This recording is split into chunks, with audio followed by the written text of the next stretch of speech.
बहू, वो क्या है ना, दिवाली का त्योहार आ रहा है, तो दिवाली पर ना अपनी इकलौती ननद के लिए तुम ना सोने की अंगूठी बनवाने ना। और हाँ, मेरे दामाद के लिए, इकलौते दामाद के लिए और मेरी नातिनों के लिए अच्छे अच्छे कपड़े खरीद कर लेकर आना बहू, ठीक है?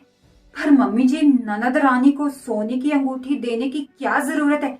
वो मेरा कहने का मतलब ये है मम्मी जी की इस बार काम में इनका ना थोड़ा मंदा चल रहा है। इन्होंने मुझे फोन किया था और कहा कि इस महीने थोड़ा खर्चा कम करना, तो इस महीने तो नहीं हो सकता। और वैसे भी मम्मी जी, 3-4 महीने पहले हमने ननद रानी के लिए एक गोल्ड की चेन दी थी ना, और साथ में कपड़े और मिठाइयां भी दी थी। तो इतनी जल्दी फिर से कैसे हो सकता है मम्मी जी? नहीं हो सकता।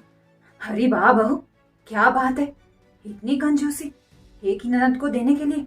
मेरी तो 3 नंदे थी, मैंने अपनी सास को मना नहीं किया कि नंदों को ना दे, और तुम्हें एक ही ननद को देने में इतनी तकलीफ होती है। एक काम कर, मंदा हाल चल रहा है ना, तो तेरे पास जो सोने की अंगूठी है ना, वो अपनी ननद को दे दे। अरे इकलौती ननद है तुम्हारी, तुम्हें देना ही पड़ेगा। हाँ, वो अंगूठी उसे दे दो। हाँ, अब मैं क्या करूं? अरे प्रिया, मेरी माँ ने जैसा कहा है वैसा ही करो। तुम अपनी सोने की अंगूठी दीदी को दे दो। पर मैं मेरी सोने की अंगूठी। अरे तुम अंगूठी ना दीदी को दे दो, मैं तुम्हारे लिए नई अंगूठी लेकर आऊंगा। ठीक है।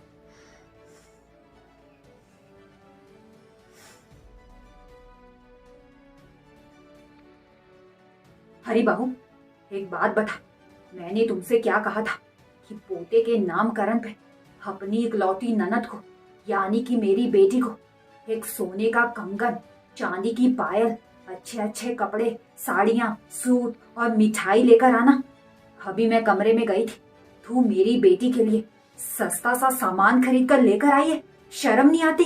किस मुंह से अपनी ननद को वो सामान देगी? अभी मैं जिंदा हूं, तब भी तू मेरी बेटी के साथ ऐसा भेदभाव कर रही है। मेरे मरने के बाद पता नहीं तू मेरी बेटी के साथ क्या क्या करेगी। पता नहीं मेरी बेटी का तुम लोग क्या करोगे। ये एक ही तो ननद है तुम्हारी, उसे भी ढंग का कुछ देना नहीं आता। अरे हमारी तो 3-3 नंदे थी। मम्मी जी बस करो, थक गई हूं मैं। इकलौती ननद, इकलौती ननद। मम्मी जी, अगर वो मेरी इकलौती ननद है तो मैं भी उसकी इकलौती भाभी हूँ।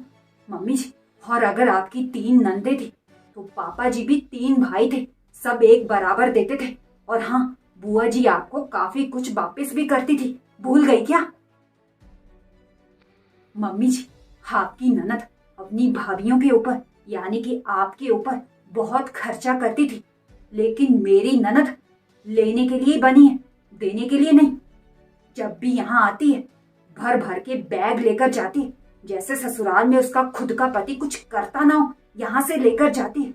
मम्मी जी, बहुत हो गया, अब मैंने ये सुन सुन के थक गई हूँ। इकलौती ननद, अगर वो मेरी इकलौती ननद है तो मैं भी उसकी इकलौती भाभी हूँ। वो क्या लेने के लिए बनी है, देने के लिए नहीं।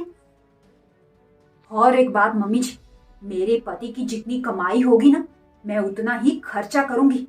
और हाँ, अगर आपको अपनी इकलौती बेटी पर खर्चा करना है ना, तो दिल चीर के कीजिए, लेकिन मैं उतना ही करूंगी जितना हमारी औकात होगी।